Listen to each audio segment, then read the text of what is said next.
আসসালামু আলাইকুম। সরকারের উপদেষ্টাদের বিরুদ্ধে দুর্নীতির অভিযোগ নিয়ে এখন সরকারের ভেতর থেকে শুরু করে রাজনৈতিক মহল, সুশীল সমাজ, সাধারণ মানুষ সব মহলে তোলপাড় শুরু হয়েছে।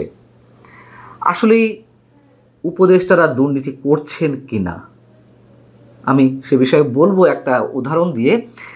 নিশ্চয়ই আপনারা জানেন যে গত 2 দিন আগে শুক্রবার বিএনপি চেয়ারপারসন বেগম খালেদা জিয়ার একান্ত সচিব ABM আব্দুস সাত্তার তিনি দাবি করলেন যে অন্তর্বর্তী সরকারের অন্তত 8 জন উপদেষ্টার সীমাহীন দুর্নীতির খবর তার নিজের কাছে রয়েছে, গোয়েন্দা সংস্থাগুলোর কাছে রয়েছে, এবং এই উপদেষ্টাদের সঙ্গে যোগাযোগ ছাড়া নাকি গুরুত্বপূর্ণ পদে কোনো নিয়োগ হয় না, বদলি হয় না। তো এটি যখন তিনি মন্তব্য করলেন তখন সব মহলে মোটামুটি নড়াচড়া শুরু হয়ে গেল।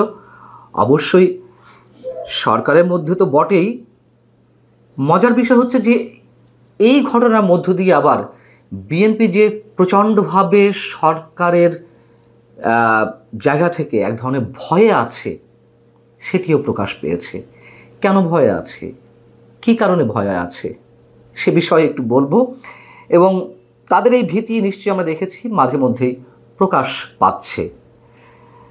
বিএনপি মহাসচিব মির্জা ফখরুল ইসলাম আলমগীর বেগম খালেদা জিয়ার একান্ত সচিবের যে দাবি, সেই দাবির পরিপ্রেক্ষিতে সাথে সাথে বিবৃতি দিয়ে গণমাধ্যমকে তিনি জানালেন মিস্টার সাত্তারের এই বক্তব্যের সঙ্গে দলের কোনো সম্পর্ক নেই, এটি তার সম্পূর্ণ ব্যক্তিগত মন্তব্য এবং এর সব ধরনের দায়ভার সাত্তার সাহেবের।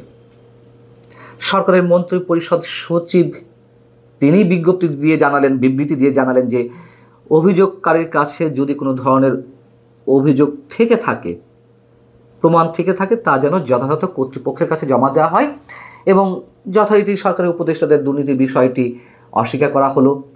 বাংলাদেশ অ্যাডমিনিস্ট্রেটিভ সার্ভিস অ্যাসোসিয়েশন তারাও সাথে সাথে বিবৃতি দিয়ে জানালো যে এ কথা কিন্তু আমরা বলিনি, তাদের অনুষ্ঠান ছিল এটি, এ কথা কিন্তু আমরা বলিনি, এটি মিস্টার সাত্তার সাহেবের নিজের দায়িত্ব। বিবিসিকে টিআইবির নির্বাহী পরিচালক ডক্টর ইফতেখারুজ্জামান বলছেন যে সাবেক সরকারি কর্মকর্তা মিস্টার সাত্তার দুর্নীতির বিষয়ে সুনির্দিষ্ট অভিযোগ করে বক্তব্য দিয়েছেন, সে কারণে উচিত তার দালিলিক প্রমাণসহ সব কিছু যথাযথ কর্তৃপক্ষের কাছে জমা দেওয়া।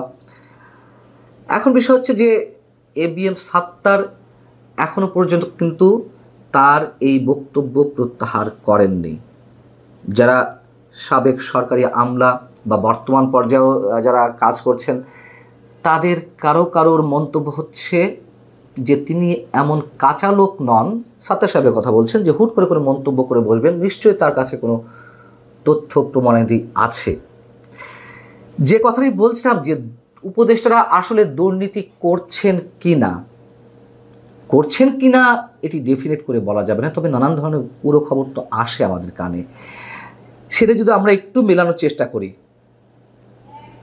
একটা প্রশ্ন করি, গত 25শে আগস্ট অর্থাৎ 2024-এর 8 আগস্ট এই সরকার শপথ নেওয়ার পরে প্রধান উপদেষ্টা ডক্টর মোহাম্মদ ইউনূস জাতির উদ্দেশ্যে ভাষণ দিলেন, দ্বিতীয় দফায় সম্ভবত 25শে আগস্ট। তিনি সেই ভাষণে কি বলেছিলেন আমি হুবহু বলছি তার বক্তব্যটি। তিনি বলেছিলেন যে তার নিজের অর্থাৎ প্রধান উপদেষ্টার নিজের সম্পদের বিবরণী সহ সব উপদেষ্টার আয় এবং সম্পদের বিবরণী প্রকাশ করা হবে। পর্যায়ক্রমে এটি সরকারি কর্মকর্তাদের ক্ষেত্রেও নিয়মিত ও বাধ্যতামূলক করা হবে, এই কথা তিনি স্পষ্ট করে বলেছিলেন। আচ্ছা, পরবর্তীতে আমরা কি দেখলাম?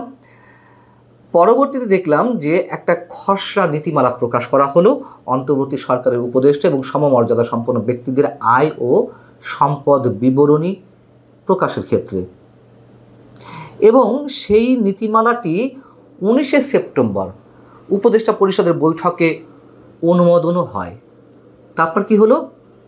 তারপর 1 বছর হয়ে গেল, কোনো উপদেষ্টা কিন্তু আজ অবধি তাদের সম্পদ বা আয়ের বিবরণী প্রকাশ করেননি।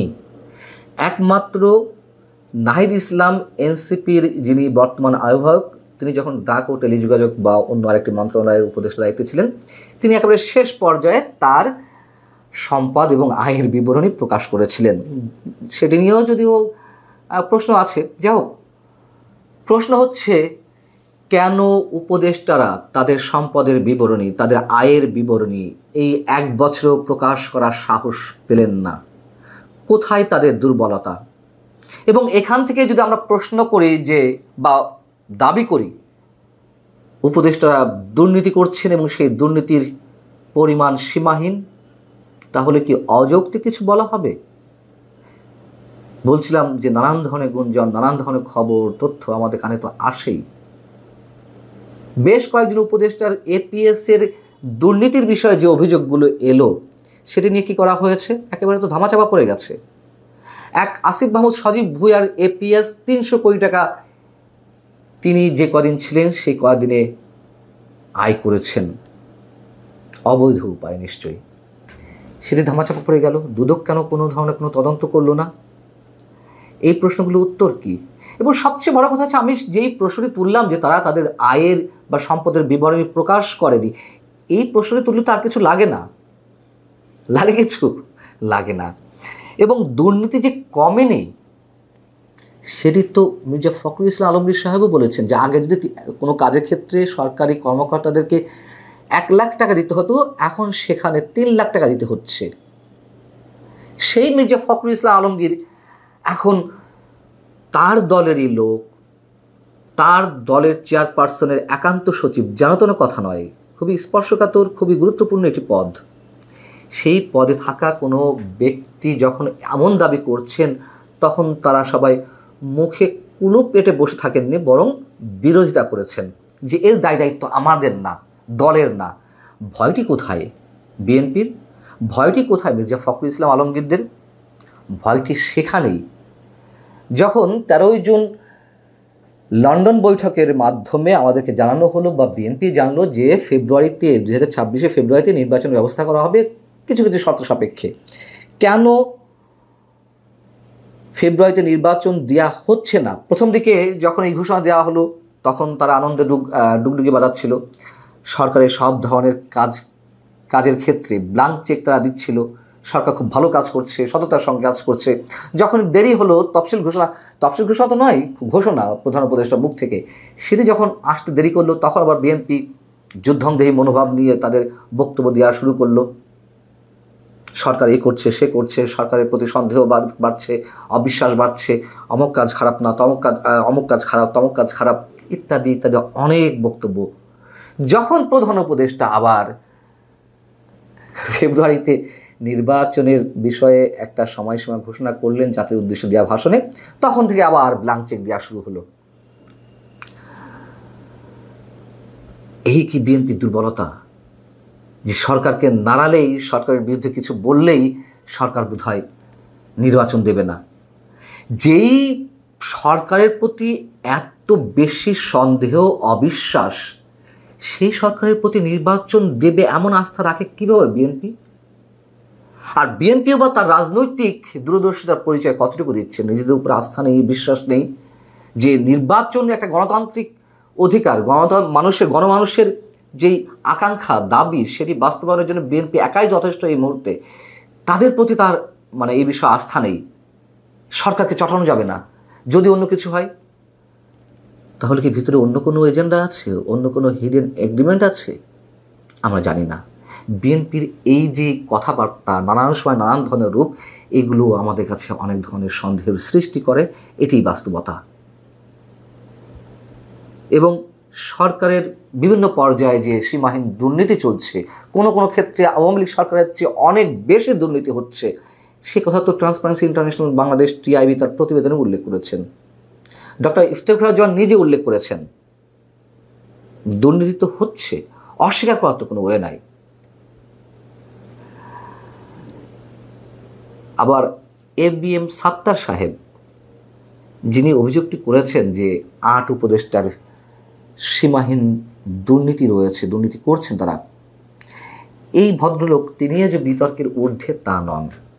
তিনি 82 ব্যাচের কর্মকর্তা, বিসিএস ক্যাডার।